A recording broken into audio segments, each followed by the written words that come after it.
15, 16 వచనాలు నేను మీ ముందు పెడతాను. మొదటిగా మీ మనసు ఎక్కువసేపు ఏదో చెప్తాడు అనుకోకండి, కానీ వినే మాటలు చాలా ఆసక్తిగా వినడానికి ప్రయత్నం చేయండి. రైట్? తిమోతి రాసిన మొదటి పత్రిక 1వ అధ్యాయం 15, 16, 17 వచనాలు నేను మీ ముందు పెడుతున్నాను. నేను చదువుతాను. పాపులను రక్షించుటకు క్రీస్తు యేసు లోకమునకు వచ్చునను వాక్యము నమ్మదగినదియు పూర్ణ అంగీకారమునకు యోగ్యమునై ఉన్నది. అట్టి వారిలో నేను ప్రధానుడను. అయినను నిత్య జీవము నిమిత్తము తనను విశ్వసింపబో వారందరికీ నేను మాదిరిగా ఉండులాగున యేసు క్రీస్తు తన పూర్ణమైన దీర్ఘశాంతమును ఆ ప్రధాన పాపినైన నా యందు ఘనపరుచునట్లు నేను కనికరింపబడితే. అందరూ కలిపి చదువుదాం.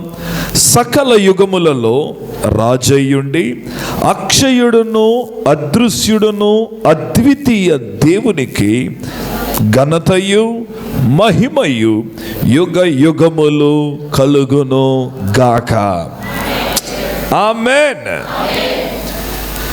వాస్తవానికి యేసు ప్రభుని ద్వేషించిన వారిలో ఒకప్పుడు పౌలు ప్రథముడు.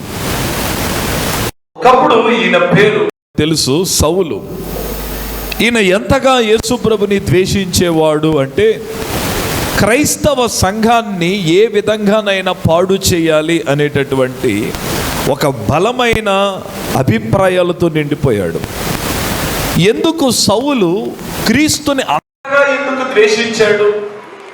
ఆయన అంతగా ద్వేషించడానికి కారణం ఏంటంటే ఆయన యూదా అనే ఒక ఉండిపోయింది. మీలో ఎంతమంది తెలుసు, ఈ సౌలు అనబడిన వ్యక్తి గమలీయేలు పాదాల దగ్గర ధర్మశాస్త్రాన్ని నేర్చుకున్నాడు. మీకు తెలుసా, యూదులు ఎవరు కూడా యేసు ప్రభుని దేవుడుగా నమ్మరు. ఈ సౌలు అనబడిన ఈ వ్యక్తి ఒక యూదా మతానికి చెందినవాడు. ఈయనలో నరాల్లో ఏముందంటే మతమే ఉంది. అందుకనే ధర్మశాస్త్రము కొరకు ఎవరినైనా చంపడానికైనా సిద్ధమయ్యాడు.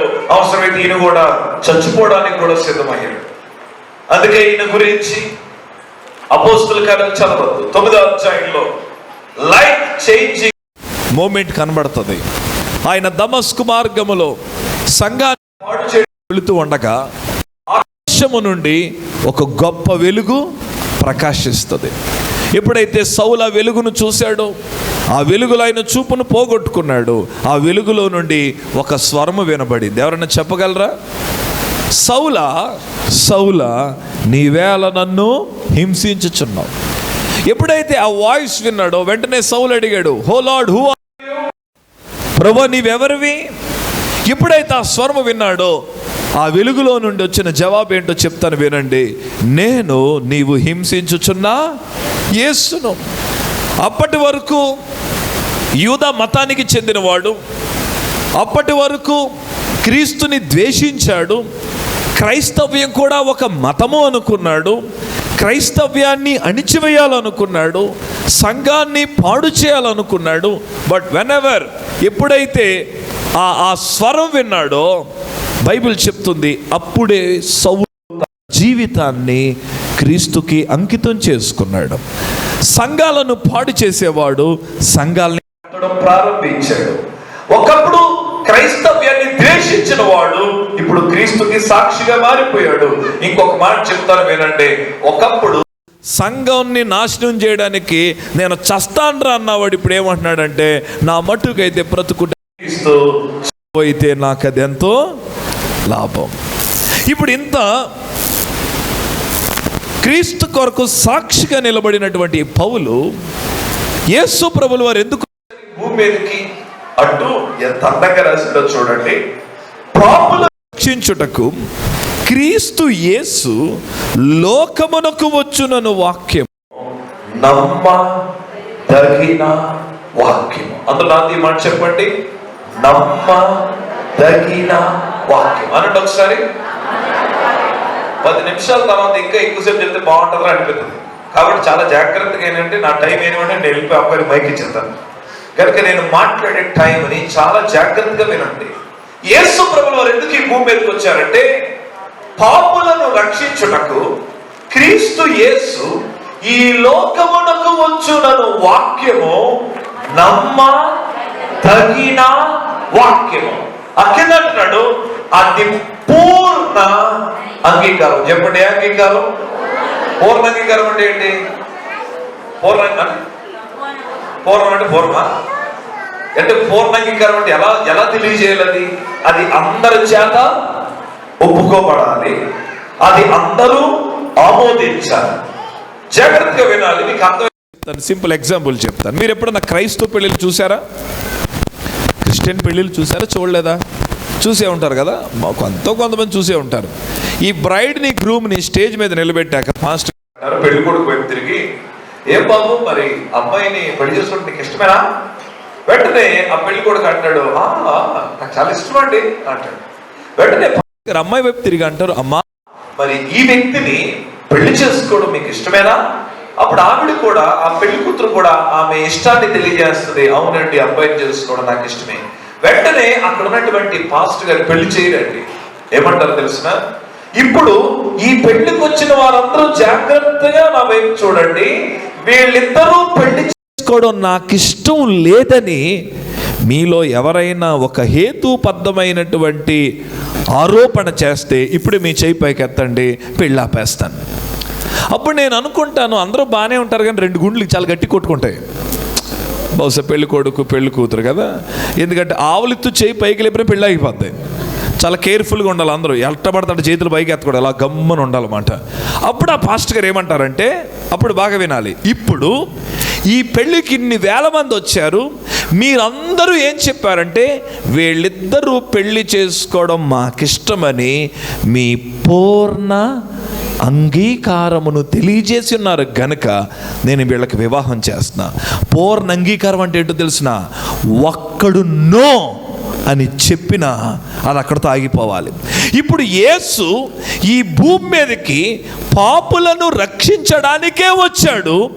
ఇది నమ్మదగిన వాక్యము, ఇది పూర్ణ అంగీకారం. అంటే అర్థం ఏంటో తెలిసిన? రాజోల్లో సియోను మందిరం ఒకటే ఒప్పుకుంటే సరిపోదంట. ప్రపంచంలో ఏ మూలకెళ్ళినా ఏ వ్యక్తి అయినా ఒప్పుకోవాల్సిన వాక్యం ఏంటంటే ఆయన పాపులను రక్షించుటకు ఈ లోకమునకు వచ్చాడు. ఇది నమ్మదగిన వాక్యము. Somebody shout amen. ఇంకా అంటున్నాడు అది పూర్ణ అంగీకారం.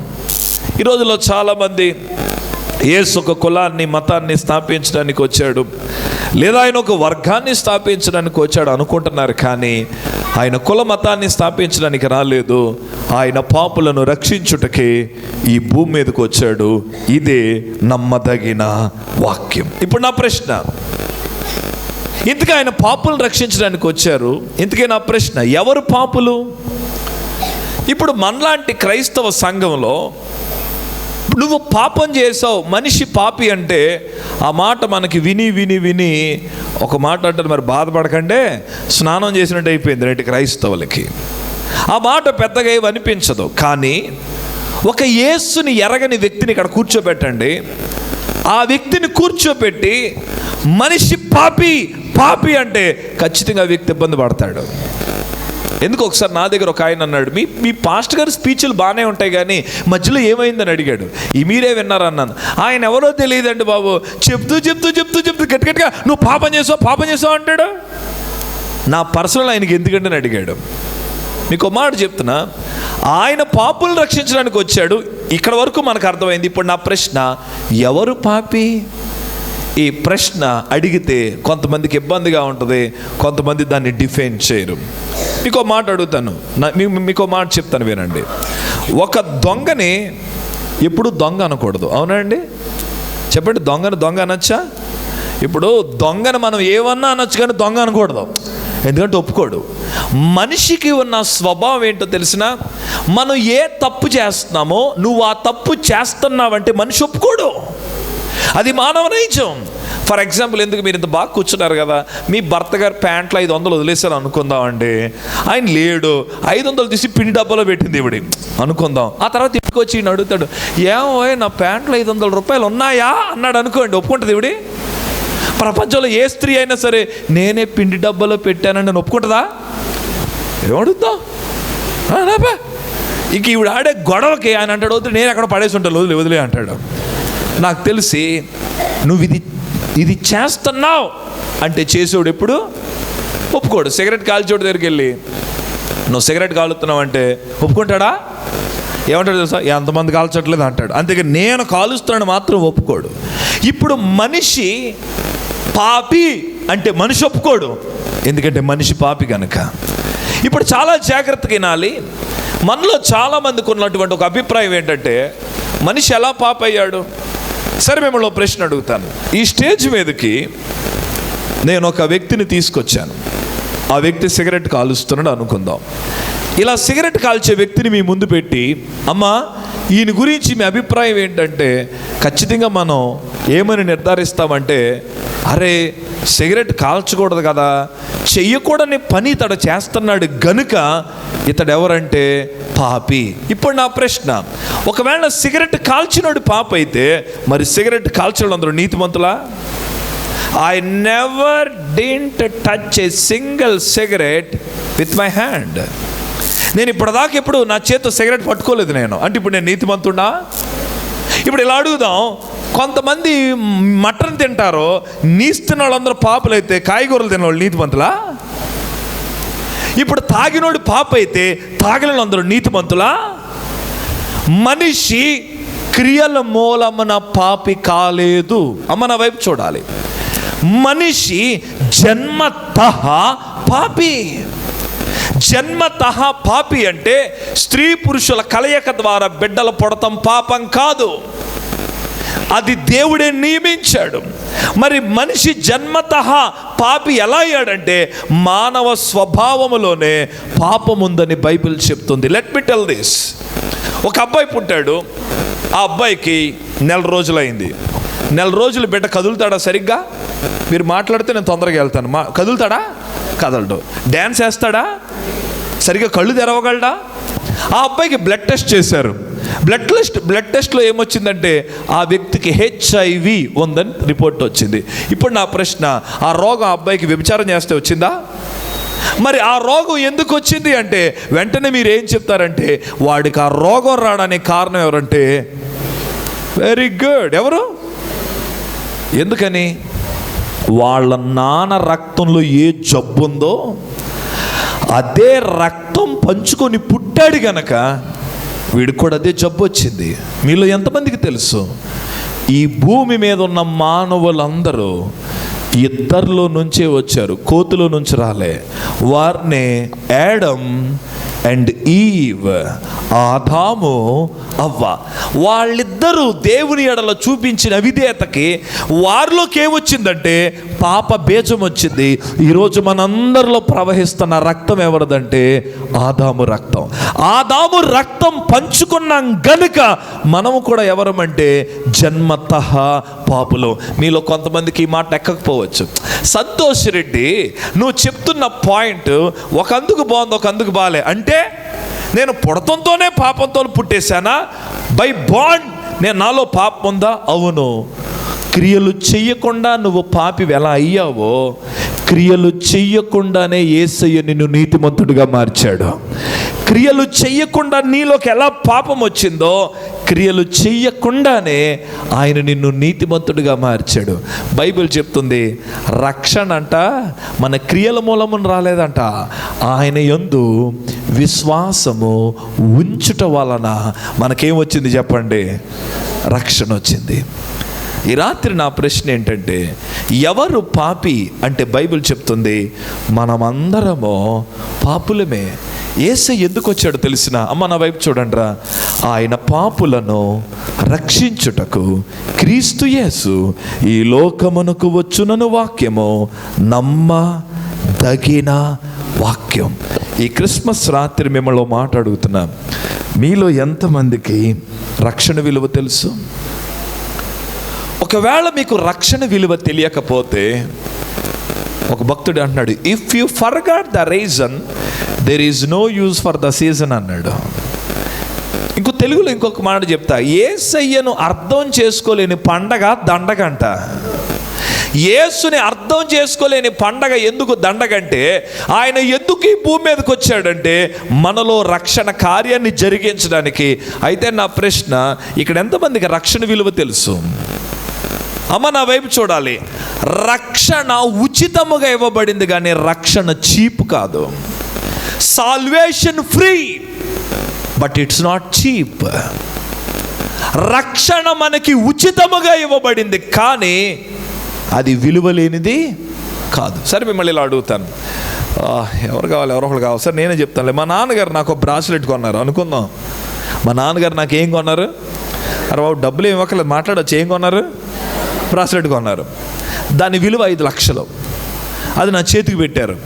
5 నా చేతికి పెట్టారు. పెట్టిన వెంటనే మరుసటి రోజు వచ్చి, ఒరే నీకు బ్రాస్లెట్ పెట్టాను కదా, ఒక 3 లక్షలు ముందు డౌన్ పేమెంట్ కట్టని అడుగుతారా? నెల నెల 3,000 ఈఎంఐ కట్టని అడుగుతారా? 5 లక్షల బ్రాస్లెట్ నా దగ్గర పెట్టి డబ్బులు అడగరు. ఎందుకంటే నా కొడుకు ఆడికి ఇచ్చేసాను అంతే. దాన్నే ఉచితం అంటారు. ఇప్పుడు మా నాన్న 5 లక్షల రూపాయల బ్రాస్లెట్ ఉచితంగా నా చేతికి పెట్టాడు కదా అని దానికి విలువ లేదా? చెప్పాలి. రక్షణ free, but it's not cheap. ఈరోజు క్రైస్తవులకి రక్షణ విలువ తెలియదు. ఎందుకు రక్షణ విలువ తెలియదంటే దానికి కూడా ఒక ఎగ్జాంపుల్ చెప్తాను. 2020 సంవత్సరం మనం అందరం డైలాగ్ కొట్టాం, గుర్తుందా? 2020 ఆడేద్దాం అన్నారు అందరూ. కానీ మనం ఆడామా? కరోనా ఆడిందా మనతో? కరోనా ఆడింది కదా. కరోనా వచ్చిందా 2020లో? మీలో ఎంతమందికి గుర్తుంది? ఫస్ట్ వేవ్ ఒక్కడిని వ్యాక్సిన్ వేయించుకోమన్నారు అంటే ఎవడు వేయించుకోలేదు వ్యాక్సిన్. మళ్ళీ మన వాళ్ళు డైలాగులు నాకు బాగా గుర్తున్నాయి. కరోనా చైనా అంట కదా, మనది ఇండియా, మన బాడీలకి రావు.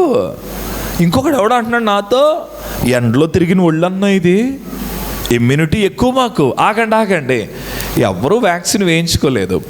కానీ సెకండ్ వేవ్ వచ్చింది, ఇంటికి ఒకటి వెళ్ళిపోతున్నా టకటకటకమని. అప్పుడు ఏం చేశారు చెప్పండి? లైన్లో నిలబడి, తమ్ముడు కూర్చోవాలి, లైన్లో నిలబడి వ్యాక్సిన్ వేయించుకున్నారా లేదా? ఇక్కడ ఎంతమందికి వ్యాక్సిన్ అయింది? 2 డోసులు అయిపోయినాయా? దగ్గరగా ఉన్నారు అయితే మీరు. ఇంకా 2, 3 బూస్టర్లు కూడా అయిపోయినట్టు ఉన్నాయి మీకు. ఇప్పుడు కమ్ టు ద పాయింట్. నా వైపు చూడాలి. అప్పుడు లైన్లో నిలబడి అందరూ ఏం వేయించుకున్నాం? ఎప్పుడు నా ప్రశ్న, వ్యాక్సిన్ విలువ ఎప్పుడు తెలిసిందమ్మా? వచ్చినప్పుడు కాదు. దాని విలువ ఎప్పుడు తెలిసిందంటే కరోనా యొక్క తీవ్రత ఏంటో మనిషికి అర్థమైంది. అరే, ఆ రోగం వస్తే మనిషి బ్రతకట్లేదురా, ఆ రోగం వస్తే మనిషి చచ్చిపోతున్నాడు రా, దాని నుంచి కాపాడబడాలంటే వ్యాక్సిన్ వేయించుకోవాలరా. ఆగండి, వ్యాక్సిన్ వేయించుకోవడానికి ఏమైనా వేరియేషన్ ఉందా?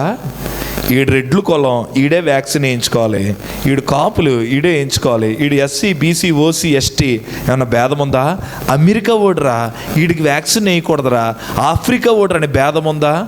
వ్యాక్సిన్ విలువ మనిషికి ఎప్పుడు తెలిసిందంటే కరోనా యొక్క తీవ్రత ఏంటో మనిషికి అర్థమైంది. ఈ రాత్రి మిమ్మల్ని ఒక మాట అడుగుతున్నా, మీకు పాపం యొక్క తీవ్రత ఏంటో తెలుసా? పాపము యొక్క తీవ్రత ఏంటో నీకు తెలిస్తే రక్షణ విలువేంటో నీకు అర్థమవుతుంది. పాపము యొక్క తీవ్రత తెలియని వాడికి రక్షణ విలువ తెలియదు. అందుకనే ఎవరెన్ని బోధలు చెప్పినా ఈరోజు మనిషి ఎందుకు వెటకారంగా తీసుకుంటున్నాడంటే వాడికి పాపము యొక్క తీవ్రత తెలియదు. బైబిల్ చెప్తుంది, పాపము వలన వచ్చు జీతము ఆ మరణము అగ్ని గుండమని బైబిల్ చెప్తుంది. ఈ రాత్రి మీకు ఒక శుభవార్త చెప్తున్నాను. ఆ పాపము యొక్క తీవ్రత నుండి నిన్ను విడిపించి రక్షించడానికి ఆయన ఈ భూమి మీదకి వచ్చాడు. నువ్వేవి చెయ్యక్కర్లే, కుమారుణ్ణి ముద్దు పెట్టుకుంటే చాలు. ముద్దు పెట్టుకోవడం అంటే ఏంటో తెలిసిన, కుమారుడైన యేసును నువ్వు విశ్వసిస్తే చాలు. హల్లెలూయా. ఆయనను ఎవరు విశ్వసిస్తారో ఆయన వారిని విమోచించి రక్షించుటకు ఆయన నామము సిద్ధముగా ఉంది. ఈరోజు చాలామందికి రక్షణ విలువ తెలియదండి. మా నాయనమ్మ ఒడియా బ్రాహ్మిన్, మా నాన్నమ్మ గారు ఒడియా బ్రాహ్మిన్, మా తాతగారు రెడ్లు కులం. మొత్తానికి ఏదో ఉందండి బ్యాక్గ్రౌండ్. మా ముత్తాత పేరు చాలా వెరైటీగా ఉంటుంది, అప్పలస్వామి రెడ్డి. మా తాత పేరు కృష్ణారెడ్డి. మా నాయనమ్మ మా తాతగారిని పెళ్లి చేసుకుంటే మా నాయనమ్మని యేసయ్య దర్శించాడు. దర్శిస్తే ఆ టైంలో ఆవిడ్ని వెలివేసేసారంట. ఇదేదో కొత్త దేవుడిని తీసుకొచ్చిందిరా ఇదని చెప్పి మా తాతని ఆమెను వెలివేస్తే ఆ టైంలో మా నాయనమ్మ, నేను చెప్తుంది ఒక 60-70 సంవత్సరాల క్రితం విషయం, ఆవిడి ఒంటరిగా ఉండి దేవుని పాదాలు పట్టుకుని ఏడ్చిందంట. దేవా, ఈరోజు మేము అనాథులుగా మిగిలిపోయామేమో, కానీ నా వైపు చూడాలి, నా గర్భములో నుండి వచ్చేవారు అనాథులుగా అవ్వకూడదయ్యా. నా గర్భములో నుండి పుట్టబోయే బిడ్డలు విడవబడకూడదయ్యా అని కన్నీరు కార్చిందంట. బిడ్డలు పుట్టకముందే ఆ మహాతల్లి నన్ను జ్ఞాపకం చేసుకొని ఏడ్చి ప్రార్థన చేస్తే ఆ మహాతల్లి ప్రార్థన దేవుడు ఎట్లా విన్నాడో తెలిసిన, ఆమె గర్భములో నుండి వచ్చిన 3 తరాలని దేవుడు సేవకులుగా మార్చేసుకున్నాడు. 3 generations, 3 తరాలు ఆయన సేవ చేస్తున్నాయి. ఎందుకు ఈ మాట చెప్తున్నానంటే, ఇక్కడ చాలామంది స్త్రీలు కూర్చున్నారు. మీరు బాధపడద్దు, నేను ఈ మాట అనేస్తున్నాను. మారు మనసు లేని భర్త మీ ఇంట్లో ఉంటే మీకు పండగ ఎలా చేయాలనిపిస్తుంది? మారు మనసు లేని కుమారుడు మీ ఇంట్లో ఉంటే మీకు ఎట్లా పండగ చేయాలనిపిస్తుంది? ముందు వారి రక్షణ కొరకు కదా నువ్వు ప్రయాసపడాలి. అమ్మ, మీ ఇంట్లో మరణ పడక మీద ఒక వ్యక్తి ఉంటే నేను అడుగుతాను, ఈరోజు మీరు ఎందుకు కొత్త చీర కట్టలేదంటే అప్పుడు మీరు ఏమంటారో తెలిసిన, సారీ పాస్టర్ గారు, మా ఇంట్లో చావు బతుకులు ఒక ఆయన ఉన్నాడండి, ఆయన అలా మంచం మీద పడుంటే నేను ఎట్లాగ చేయగలనండి. నేను అంటున్నాను, రక్షణ లేని నీ భర్త, మారు మనసు లేని నీ బిడ్డలు, లోకంలో జోగుతున్న నీ బిడ్డలు బ్రతికున్నా వాళ్ళ మరణ పడక మీదే ఉన్నారు. బహుశా ఈ మాట మీకు కొంతమందికి ఇబ్బందిగా ఉండొచ్చు, కానీ నేను వాస్తవం చెప్తున్నా. ఈ రాత్రి నేను అడుగుతున్నా, రక్షణ విలువ మీకు తెలుసా? ఇందాక నేను ఒక మాట చెప్పా, salvation free but it's not cheap. దేవుడు ఈ భూమి మీదకి రావడానికి గల కారణం ఏంటో తెలిసిన, కేవలము మానవులను రక్షించుటకి ఈ భూమి మీదకి వచ్చాడు. ఇది నమ్మదగిన వాక్యం. ఆయన భూమి మీదకి రావడం ఎంత గొప్ప విషయమో తెలుసా? మన కోసం ఆయన దరిద్రుడిగా మారాడంటండి. ఎప్పుడైనా దీన్ని మీరు ధ్యానం చేశారా? మన కోసం ఆయన దరిద్రుడిగా మారాడంట. మీరు ఎవరన్నా అడుగుతా, దరిద్రుడిగా మారడం అంటే అర్థం ఏంటి? Let me tell this. వర్షం వస్తుంది, అమ్మ నన్ను చూడండి రా, వర్షం వస్తుంది, గొడుగు వేసుకొని వెళ్ళాడు, సామాన్యుడు అంటారు. చెప్పండి, ఏమంటారు? నా పాయింట్ వినాలి. వర్షం వస్తుంది, గొడుగు వేసుకెళ్ళి ఏమనాలి? సామాన్యుడు. వర్షం వస్తుంది, గొడుగే లేదు, వెళ్ళిపోతున్నాడు, ఆడు దీనుడు అనండి. మళ్ళీ నాతో పాటు చెప్పాలి. వర్షం వస్తుంది, గొడుగేసుకెళ్ళినాడు సామాన్యుడు అనండి. నేను చెప్పినట్టు చెప్పండి. వర్షం వస్తుంది, గొడుగేసుకెళ్ళినాడు సామాన్యుడు. వర్షం వస్తుంది, గొడుగే లేదు, దీనుడు. ఇప్పుడు జాగ్రత్త వినాలి. వర్షం వస్తుంది, గొడుగు సంకలో పెట్టుకున్నాడు దరిద్రుడు. నా మాట మీకు అర్థమైందా? వర్షం వస్తుంది, గొడుగు చంకలో పెట్టుకుని వెళ్తున్నాడు దరిద్రుడు. మీలో ఎంతమందికి తెలుసు యేసయ్య మన కోసం దరిద్రుడిగా మారాడు అంటే దాని అర్థం ఏంటో తెలిసిన, ఆయనకున్నది ఏది ఆయన మన కోసం ఉపయోగించుకోలే. అందుకే ఫిలిప్పీ పత్రికలో అంటాడు, దేవునితో సమానుడయ్యుండి దాసుని రూపం ధరించుకున్నాడంట. రిక్తునిగా చేసుకొని ఏమీ లేని వాడిగా ఈ భూమి మీదకి వచ్చాడంట. అందుకే మనలను ధనవంతులుగా చేయుటకు ఆయన ఎలా మారాడు? దరిద్రుడిగా మారాడు. ఈ క్రిస్మస్ రోజు మిమ్మల్ని అడుగుతున్నా, రక్షణ విలువ మీకు తెలుసా? రక్షణ విలువ మీకు తెలియాలంటే పాపము యొక్క తీవ్రత ఏంటో నీకు తెలియాలి. ఒకసారి ఒక ఆయన చచ్చిపోయి పరలోకం వెళ్ళాడంట. పరలోకం వెళ్తే దూత అన్నాడు, కమాన్ మై బాయ్ అన్న వెంటనే మనోడు లోపలికి వెళ్ళాడు. గేట్లు అన్నీ తీసున్నాయి, అమ్మ నా వైపు చూడాలరా, గేట్లు తీసున్నాయి. లోపలికి వెళ్ళాడు, పరలోకం అంతా తిరిగెత్తి ఇలాగ బయటకు వచ్చాడంట. వస్తే నరక ద్వారం అని ఉందంట. అయ్య బాబోయ్, ఇదేంటి ఎలాగుందని కొంచెం గేట్లోంచి చూస్తుంటే ఇంకేంటి నరకం, లోపలికి చూస్తుంటే నరకంలో పబ్బులు ఉన్నాయంట, నరకంలో క్లబ్బులు ఉన్నాయంట, నేకెడ్ ఉమెన్ డాన్సింగ్, ఇవన్నీ చూసి అనుకున్నాడంట, అమ్మ బాబోయ్ ఆ సంతోష్ రెడ్డి ఏమో నరకం ఉందే, పాపం శిక్ష అన్నాడు, ఇక్కడేమి ఇంత బాగుందని దూతను అడిగాడంట. ఒకసారి లోపలికి వెళ్తానండి. వెంటనే దూత అన్నాడంటే పరలోకం బాగానే ఉంది కదరా. లేదు సార్, ఒక్కసారి నరకంలోకి వెళ్తాను, అక్కడ పబ్బులు క్లబ్బులు భలేగా ఉన్నాయండి. సరే వెళ్ళు. మనోడు చక్కగా పరలోకం గేట్ దాటాడు, 2 అడుగులు వేసుకుని నరకం గేట్లోకి లోపలికి వెళ్ళి టప్పని గేట్లు పడిపోయినాయి అట. ఇదేంద్రా గేట్లు పడిపోయినాయి అంటే వెనక్కి తిరిగి చూసేటప్పటికి అప్పటి వరకు చూసిన పబ్బు లేదు, క్లబ్ లేదు, నేకెడ్ ఉమెన్ డాన్సింగ్ లేదు, షౌటింగ్ ఫైరింగ్, ఒకటే మంట కేకలు, ఇవన్నీ చూసి గుండె అదిరిపోయి సాతానుతో అంటాడంటే, బాబాయ్ తలుపుతీ బాబాయ్ నేను వెళ్ళిపోతానంటే, వాడు అంటున్నాడంట రావడమే తప్ప వెళ్ళడం ఉండదు అన్నాడట. అప్పుడు వీడు అడిగాడంట, మరి పబ్బులు పెట్టారే, క్లబ్బులు పెట్టారే, ఏమవన్నీ?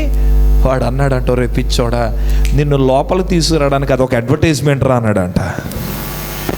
మీకు తెలుసా అండి, అడ్వర్టైజ్మెంట్ స్ట్రాంగ్గా ఉంటే మనం ఏమన్నా కొంటాం. ఈ మధ్యన ఆదివాసి ఆయిల్ వస్తుంది, ఎవరికైనా తెలుసా? మీకు మత్తయి సువార్త తెలియదు కానీ ఆదివాసి తెలుస్తుంది. అగడ నూనె రాత్రి ఇక్కడికి వచ్చేద్దంట జడ.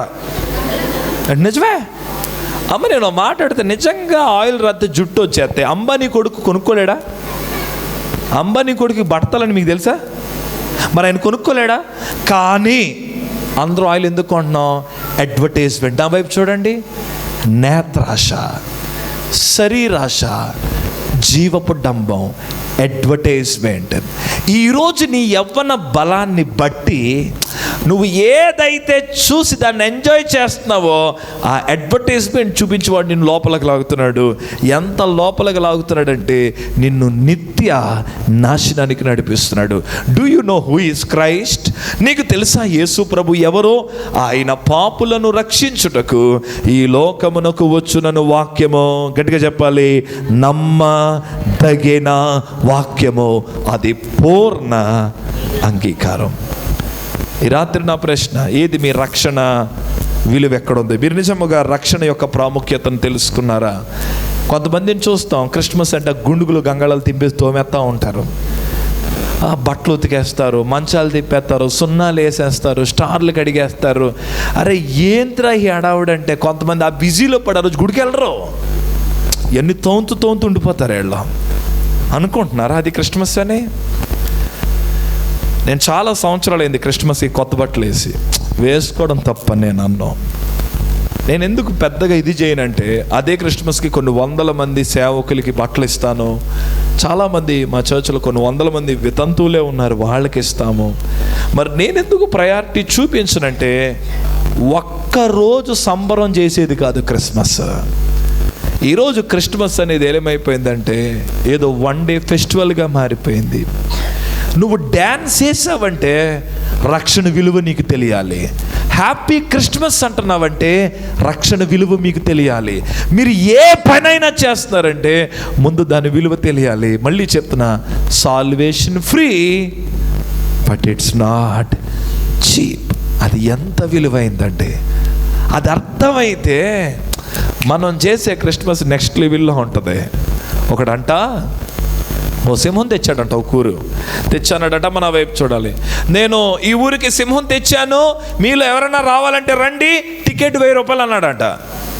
వెంటనే కొంతమంది 1000 రూపాయలు ఎవడెళ్తాడా అన్నారట. వీడికి జనాలు రావట్లే, అలాగుండిపోయింది, ఏం తెలియలేక అడవిలో నుండి కొత్త సింహం తీసుకొచ్చాను, టికెట్ 500 రూపాయలే అన్నాడంట. అప్పుడు మీలో కొంతమంది అరే 500 కదా వెళ్దాం అని ఇలా వస్తుంటే కొంతమంది ఆగు ఇంకా తగ్గచ్చేమో అన్నారట. వాళ్ళు కూడా మానేశారు. వీడికి జనాలు రావట్లే, వీడికి ఏం చేయాలి తెలియక అమ్మ కొత్త సింహం తీసుకొచ్చానరా, టికెట్ 100 రూపాయలే అన్నాడంట. అప్పుడు మొత్తం ఊర్లో కొంతమంది ఇలా కాదు 100 రూపాయలు పర్వాలేదని మొత్తం ఒక 50 మంది లెగితే ఆడెవడో అన్నాడంట 1000 నుంచి 100కి వచ్చింది కదా ఇంకా తగ్గచ్చేమో అన్నాడంట. వాళ్ళు కూడా ఆగిపోయారు. జనం రావట్లే, సింహం ఒకటే ఉంది అక్కడ. వీడికి ఏం చేయాలో తెలియక అన్నాడట, నేను కొదమ సింహం తీసుకొచ్చాను రా బాబు, టికెట్ ఏమి లేదు, ఫ్రీ రా అన్నాడట. మొత్తం ఊరంతా తెలిపింది అక్కడికి. ఫ్రీ కదా, మొత్తం నిండిపోయారు.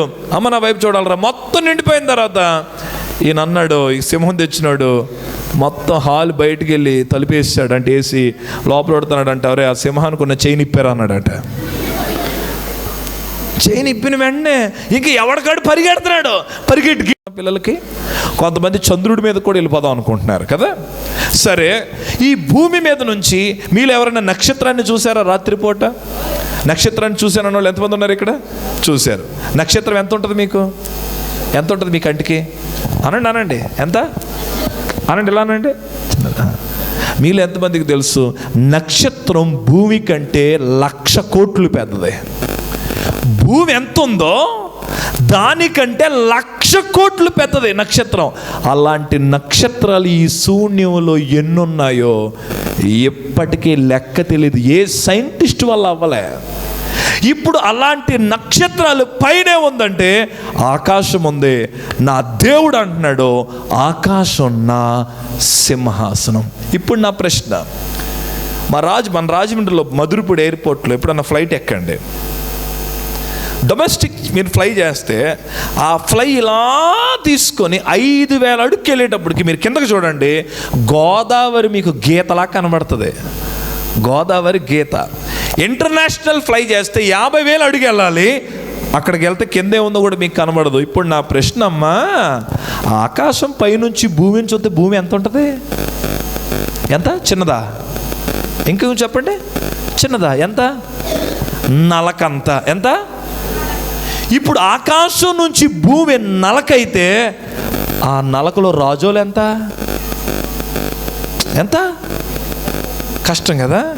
ఇప్పుడు నా ప్రశ్న, ఆకాశం నుండి భూమి నలకైతే ఆ నలకకి సూది పెట్టి గుచ్చితే అది రాజోలు అయితే మరి నువ్వెంత? అయ్యో బాబు, నేనా? అసలు దేవుడు కనబడతానా? ఇంపాసిబుల్. కానీ ఆ మహాదేవుడు నీ హృదయంలో ఉండడానికి ఆయన దరిద్రుడికి భూమి మీదకి వచ్చాడు. అర్థమైతే 2 చేతుల మధ్యలో సాతానుగాడి తలకాయ పెట్టి కొట్టండి ఒకసారి. అబ్బా సరిపోలేదు. హల్లెలూయా. అందుకే దావీదు అంటాడు, ఆగండి, దావీదు అంటాడు, నరుడను జ్ఞాపకం చేసుకున్నటకు వాడు ఏ పాటి వాడు, నా బ్రతుకెంత. అందుకే నేను పక్కన అడగమన్నాను, నువ్వెంత అని ఎందుకు అడగమన్నానంటే, అంత మహాదేవుడు మనలాంటి ఒక వ్యక్తిని జ్ఞాపకం చేసుకోవడానికి మనం ఏ పాటి వారం? సరిపోమండి మనం, ఏమండి? సరిపోం సార్.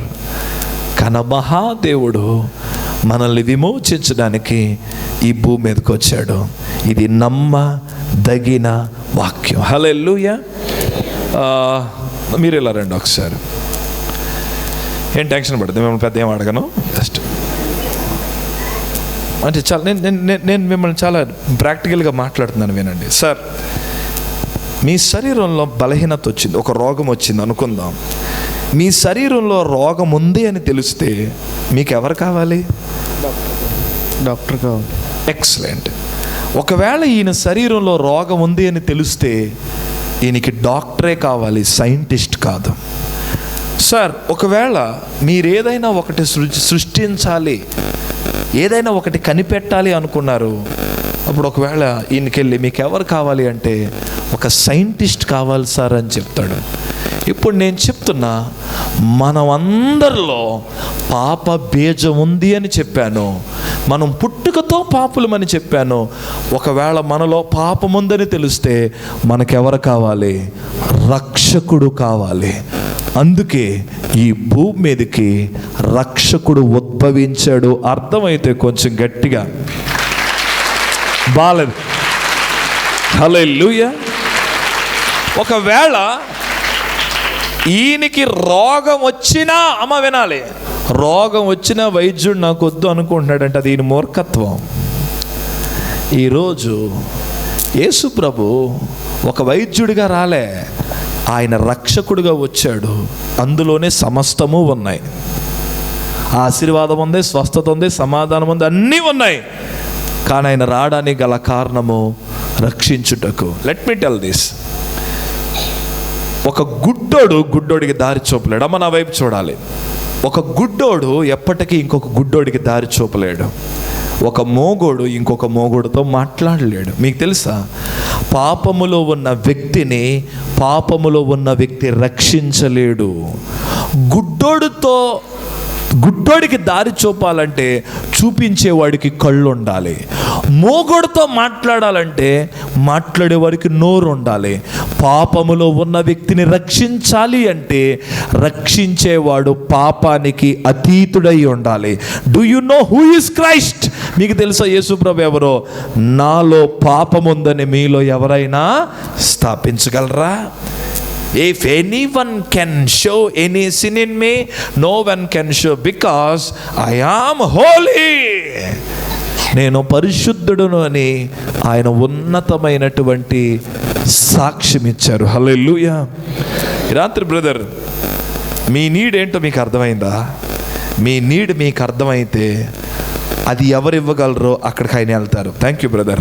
నా అవసరం ఏంటో నాకు తెలిస్తే, నా అవసరతను ఎవరు తీర్చగలరో నేను వాళ్ళ దగ్గరికి వెళ్తాను. ఈ రాత్రి ఇక్కడ కూర్చున్న మీ అవసరత ఏంటి?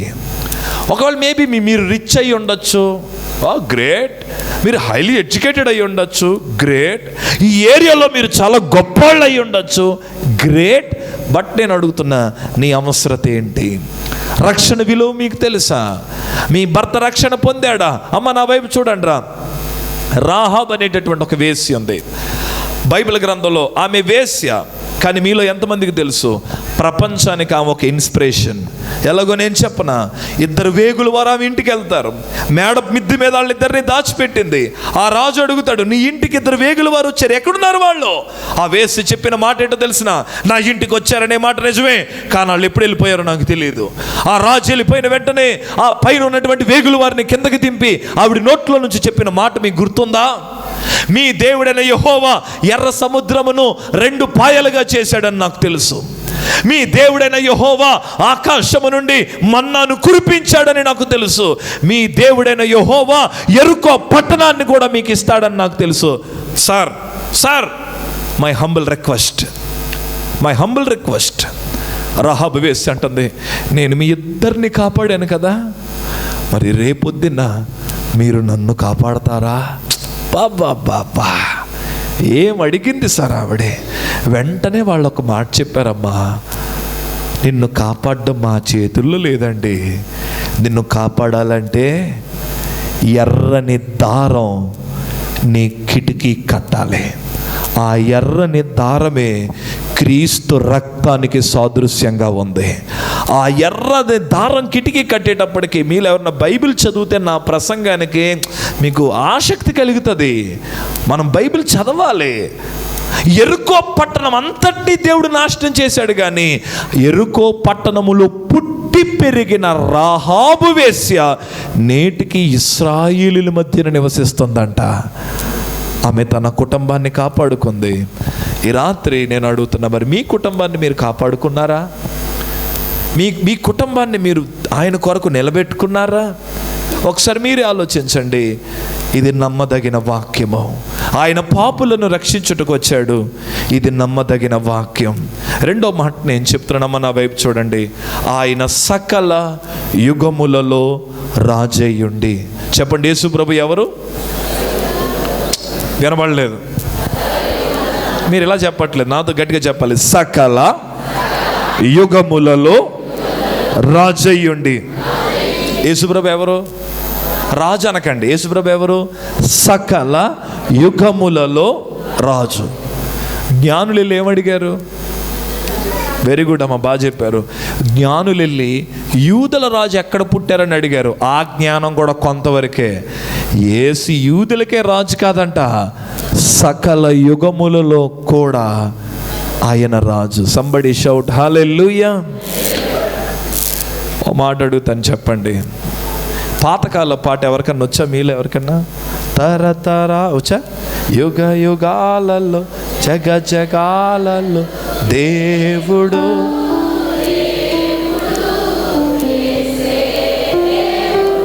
నా వైపు చూడండి, ఇలా పాడదాం.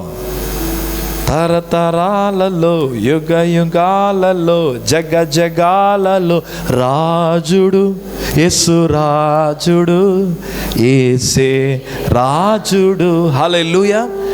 ఒకవేళ యేసు సకల యుగములకు రాజు గనక 10 నిమిషాలు సార్ నేను ప్రార్థన చేసి వెళ్ళిపోతాను. ఈ రాజుకున్న స్పెషల్ ఏంటో చెప్తాను, వినండి. ఈ రాత్రి ఈ రాజుని బయట నిలబడిన వారు, ఇక్కడ కూర్చున్నవారు అందరూ ఈ రాజుని మీ హృదయంలోనికి ఆహ్వానించండి. ఈ రాజుకున్న ప్రత్యేకత 2 చెప్తాను. మీలో ఎంతమందికి నరేంద్ర మోదీ గారు తెలుసు? అందరికీ తెలుసా? చెయ్యొత్తండమ్మా. మరి మీకు తెలుసా మోదీ గారు మన కింగ్ అని? ఇండియా కింగ్ ఎవరు?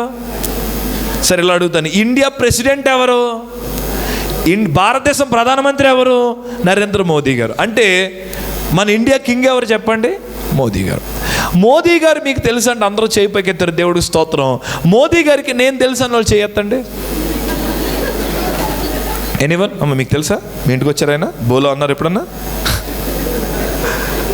లుక్ ఎట్ మీ, నా వైపు చూడండి. అంటే మీకు మోదీ గారు తెలుసు కానీ ఆయనకి మీరు తెలియదు కదా. సో చంద్రబాబు గారు తెలుసా? యా, ఎందు why brother, we know brother. Babu గారు వస్తే జాబ్ వస్తుంది, right? Yeah we know. Okay. నా ప్రశ్న, చంద్రబాబు గారికి నేను తెలుసు అని వాళ్ళు ఉన్నారు ఇక్కడ ఎవరన్నా? నేను వెళ్తే చెప్పమ్మా చిన్నబాబు అని మాట్లాడతాడు ఆయన ఏమన్నా?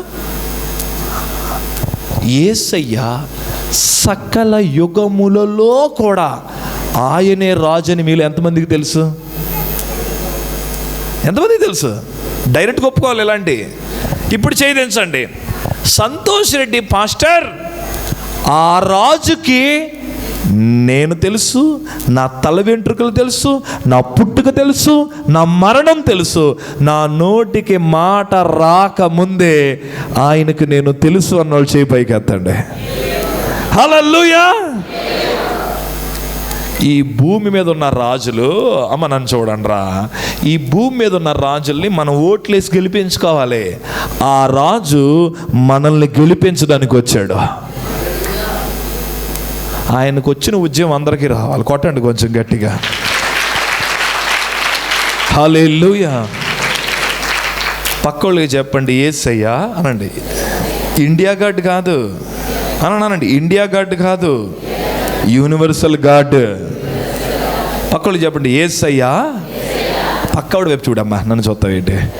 పక్కవాళ్ళు చూడండి, యేసయ్యా ఇండియా గాడ్ కాదు, యూనివర్సల్ గాడ్. కింగ్ కాదు, కింగ్ మేకర్. హల్లెలూయా. ఇప్పుడు నా వైపు చూడండి. ఈ రాజు కొన్న స్పెషల్ ఏంటంటే విలువ లేని వాటికి విలువనిస్తాడు. ఆమేనండి.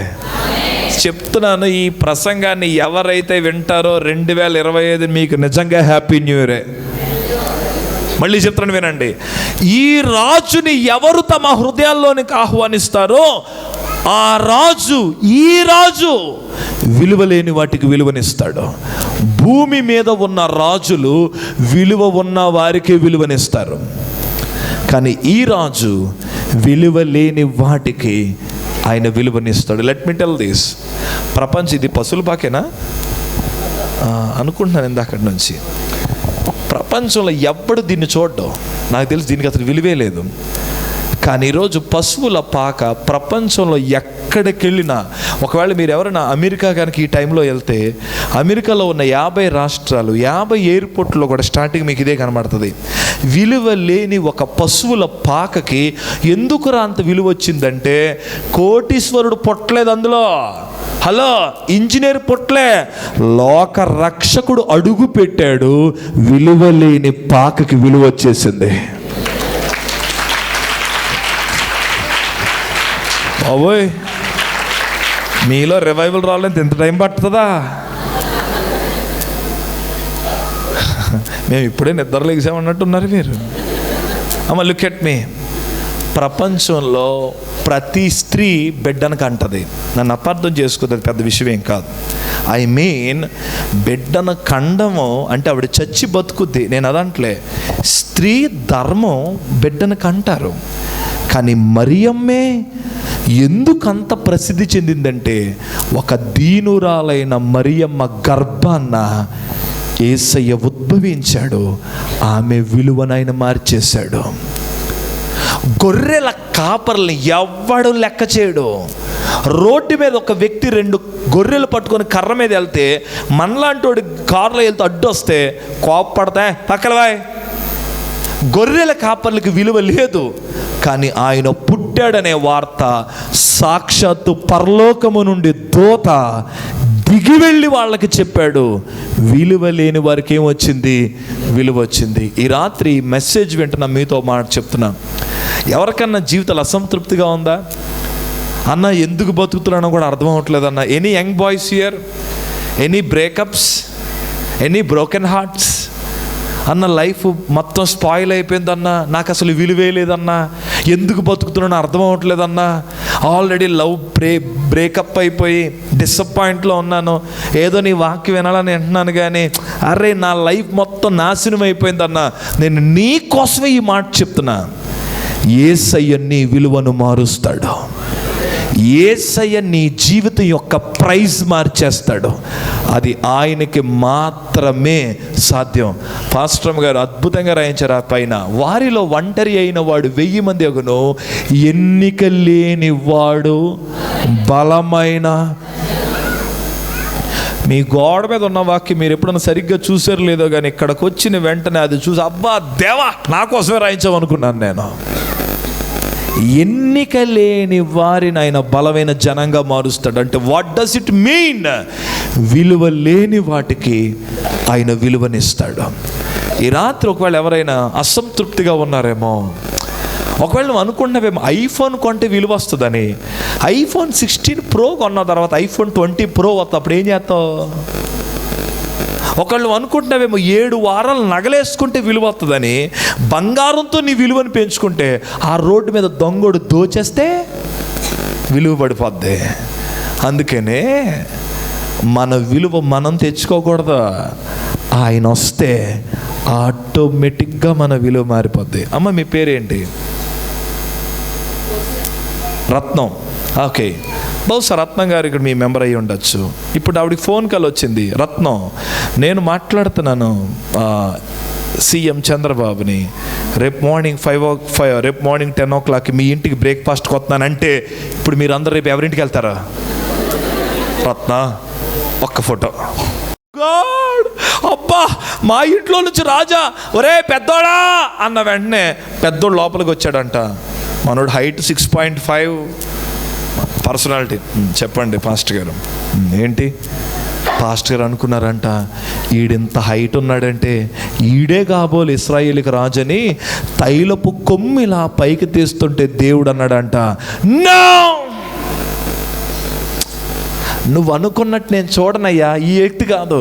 పాస్టర్ గారు, దేవుడు పాస్టర్ గారు అనుకుంటున్నాడు, ఈ వ్యక్తి కూడా కాదా బాబు, నీకు ఇంకా కొడుకులు ఉన్నారా? ఉన్నారండి, 2వ వాడు. ఆ 2వ వాడి పిల్లు, 2వ వాడు 6 packs. చెప్పండి పాస్టర్ గారు, నేనేనా రాజు? తైలం వేసేయండి. ఆ పాస్టర్ గారు సమూయేలు గారు తైలపు కొమ్ము తీస్తుంటే దేవుడు అన్నాడంట, నో. మొత్తం అందరు కొడుకులు అయిపోయిన తర్వాత పాస్టర్ గారు అనుకున్నారు, దేవా నువ్వేమన్నా రాంగ్ అడ్రస్ పంపించావా ఏంటి? ఈ ఇంట్లో నుంచి రాజు ఉన్నాడు అన్నావు, మరి ఏడి? వాళ్ళ నాన్న అడిగాడంట. తెలుసా ఈ స్టోరీ మీకు? ఇంకెవరైనా ఉన్నారా నీకు బిడ్డలంటే? అమ్మ ఒక్కొక్కసారి దావీదు స్టోరీ చూస్తే ఏడుపు వస్తుందమ్మా నాకు. ఎందుకో తెలుసా అమ్మా, కన్న తండ్రికి కూడా దావీదు అంటే ఇష్టం లేదమ్మా. 7 కొడుకుల్ని తీసుకెళ్ళి సైన్యంలో పెట్టాడు సార్. దావీదుని తీసుకెళ్ళి గొర్రెలు కాసుకోరని క్రూర మృగాల దగ్గర పడేశాడు. చస్తే బాగుండు అనుకున్నాడు తండ్రి. అది తెలియాలంటే మీకు దావీదు చరిత్ర తెలియాలి. అంటే కన్న తండ్రి విలువ ఇవ్వలేదు దావీదుకి. ఉన్నాడు సార్ ఒకడు గొర్రెలు కాసుకుంటాడు. ఈ దైవజనుడు అన్నాడు, ఒకసారి పిలిపించి అబ్బాయిని. మీకు తెలుసా, గొర్రెలు కాసుకునేవాడు సరైన వస్త్రాలు కూడా ఉండవు సార్ వాళ్ళకి. తలపాకు కట్టుకొని ఒక అంగీ లాంటిది వేసుకొని ఒక కర్ర పట్టుకొని ఉన్నాడు దావీదు. ఎందుకు మా నాన్న ఎందుకు పిలిచాడు అని పర్మిషన్ లేకుండా ఇంట్లోకి రాకూడదు. ఆషేరు గ్రంథం చదవండి, చరిత్ర మీకు తెలుస్తుంది. పర్మిషన్ లేకుండా దావీదు ఇంట్లోకి రాకూడదు. అలాంటి దావీదు ఇంట్లోకి వస్తుంటే అప్పటి వరకు కూర్చున్న దైవజనుడు దావీదును చూసిన వెంటనే లెగిసి నుంచున్నాడంట. దైవజనుడు వస్తే యెషై కొడుకులందరూ లెగ్స్ నుంచున్నారు. ఇప్పుడు సీన్ రివర్స్ అయిపోయింది. దావీదు వస్తుంటే దైవజనుడు లెగ్స్ నుంచున్నాడంట.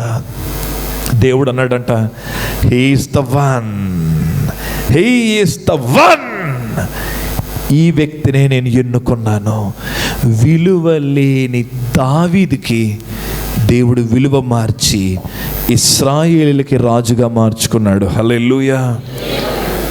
పక్కోళ్ళకి చెప్పండి, రికమెండేషన్ లేదు అనంటే ఆయన వస్తే విలువ పెరిగిపోద్ది. ఈ రాత్రి ఇక్కడ ఎవరైనా ఉన్నారేమో, ఎనీ బ్రోకెన్ హార్ట్స్, ముఖ్యంగా నేను యవనస్తుల కోసం మాట్లాడాలనుకుంటున్నాను ఈ సమయంలో. ఇక్కడ ఎవరైనా యవనస్తులు మీ జీవితానికి ఒకవేళ పర్పస్ ఏంటో తెలియక, గమ్యం ఏంటో తెలియక, అసంతృప్తితో ఉండి, అసమాధానంతో ఉండి, మీ జీవితం నలుగురిని తృప్తిపరచాలి అనుకునే ప్రయత్నంలో మీరు అసంతృప్తిలో ఉన్నారేమో, ఒక్కసారి ఈ రాజును ఆహ్వానం చేయండి. ఒకవేళ ఎనీ బ్రేకప్స్, మళ్ళీ చెప్తున్నా, any broken hearts, don't fear. ఒకసారి వచ్చి వెళ్ళొచ్చి అంటుంది, అన్నయ్య వాడు గుర్తొచ్చేస్తున్నాడు అన్నయ్య. అరే, నేను ఏదో కౌన్సిలింగ్ చేద్దాం అనుకున్నప్పుడు అంటుంది, ఆడు నా కోసం చచ్చిపోతాడంట అన్నయ్య. నేను వెంటనే పక్కకి వెళ్ళి గట్టిగా నవ్వేసుకున్నాను.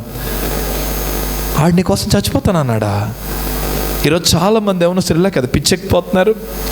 అమ్మ, నేను చెప్తున్నాను వినండి, మీ దగ్గరికి ఎవరైనా అమ్మాయి కానీ అబ్బాయి కానీ వచ్చి నేను నీ కోసం చచ్చిపోతానరా అంటే పక్కకి వెళ్ళి గట్టిగా నవ్వుకోండి. ఎవడో చావడో. ఎందుకు ఇక్కడ చాలామంది పెళ్ళైన వాళ్ళు ఉన్నారు, మిమ్మల్ని స్ట్రైట్గా అడుగుతాను, చెప్పండి, నిజంగా చచ్చిపోతారా? ఈవిడే అంటది వాళ్ళ ఆయన్ని, చచ్చిపోతే బాగుండేడు. ఈవిడ అంటదే, అది చచ్చిపోతే బాగుండు. బిఫోర్ మ్యారేజే I will die, after marriage you will die. నేనెందుకు చావాలి నీ కోసం? ఒకవేళ ఎవరైనా యవనస్తుల హృదయాలు పగిలిపోతే, బహుశా నా మాట మీకు కొంచెం హార్డ్గా ఉండొచ్చు. బహుశా ఒకవేళ నువ్వు అన్నయ్యగా తీసుకుంటే నా మాట నీకు నచ్చచ్చు, పాస్టర్గా తీసుకుంటే నీకు గౌరవం పెరగచ్చు. నీది ఎంత బ్రేకప్ అయినా యేసయ్య నీకు న్యూ బిగినింగ్స్ ఇవ్వగలడు.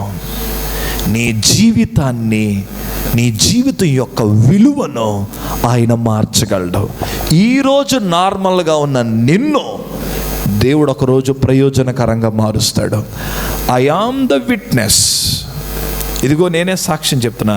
విలువ లేని సంతోష్ రెడ్డికి విలువనిచ్చింది యేసయ్య. నాకు అసలు విలువే లేదు, కానీ యేసయ్య నా జీవితంలోకి వచ్చాడు as a king, as a saviour. ఆయన ఒక రక్షకుడుగా, ఆయన ఒక రాజుగా నా జీవితంలో అడుగు పెట్టాడు, నా విలువను మార్చేశాడు. ఈ రాత్రి సీరియస్గా ఆలోచించండి. ఏదో క్రిస్మస్ పెట్టారు, అమ్మగారు భోజనాలు పెట్టారు, వినమన్నారు, వాక్యం విన్నాం, happy Christmas, merry Christmas. No no no no no no no no no. ఒకసారి మీ గురించి మీరు ఆలోచించుకోండి.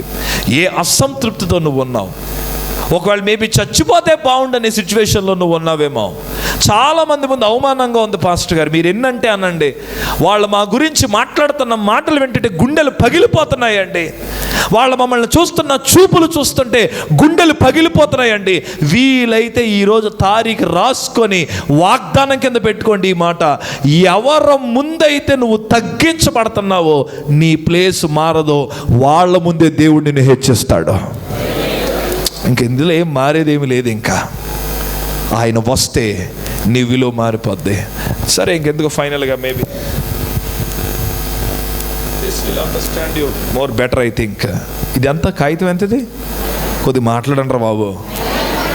అసలు ఇంతసేపు చెప్దాం అనుకోలేదు, కానీ ఇలా వెళ్ళిపోతుంది టైం. ఓకేనా?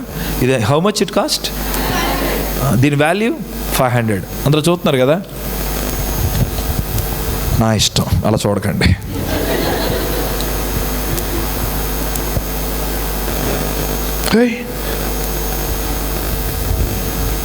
Can you take that? నలిపేశాను కదా. ఈ అన్న ఎవరో కానీ నాకు భలే పరిచయం చేస్తున్నాడు. అన్న కొద్దిగా ఇవన్న, ఓకే 500 కదా, ఇగో మీ ముందు. నా ఇష్టం అండి, నా ఇష్టం అండి, మీకు ఎందుకండి? తొక్కేశానండి, అరే తొక్కేశానండి. Let me tell this. నా వైపు చూడండి. యవనస్తులు బాగా చూడాలి, ఇది మీకోసమే. దీని విలువ ఏవైనా తగ్గిందా? రిజర్వ్ బ్యాంక్ ఆఫ్ ఇండియా ఉన్నంతకాలం దీని విలువ తగ్గదు. యేసయ్య నీ బ్రతుకులోకి వస్తే ఎన్ని పోరాటాలు నీ జీవితంలో వచ్చినా నీ విలువ తగ్గదు. సరిపోలే, బాలే ఇంకొంచెం గట్టిగా. నా వైపు చూడండి. అందుకే పెంట కుప్పల మీద నుండి ఆయన దీనులను పైకి లేపుతాడు. ఈ రాత్రి ఈ రాజుని మీ హృదయంలోనికి ఆహ్వానించండి. అంతే, నా మెసేజ్ ఏం లేదు. ఆయన పాపులను రక్షించడానికి ఈ భూమి మీదకి వచ్చాడు. రక్షణ విలువేంటో తెలుసుకోండి. ఆయన సకల యుగములలో రాజై ఉన్నాడు. ఆ రాజు నీ విలువను పెంచుతాడు. నువ్వెంత డిగ్రేట్ అయినా పర్లే. అమ్మా, నాకు మంచి అంటే నాకు ఇష్టమైన సేవకుల్లో ఈ సేవకులు ఉన్నారు. ఏసన్నా గారు, పెద్దయ్య గారు. ఆయన ఒకసారి ఓ మాట అన్నారు, నింద 100 అంట. బహుశా మీరు కూడా వినే ఉండొచ్చు. ఒకవేళ నీ మీద ఏదైనా పడుతుంది అంటే గనక నువ్వు నిలబడగలిగితే ఆయన నీ విలువను మారుస్తాడు. ఈరోజు మీ ఒంటి మీద బంగారం ఉంది, అది బహుశా మీరు ఒక 10,000 అప్పు చేసుకున్నారు.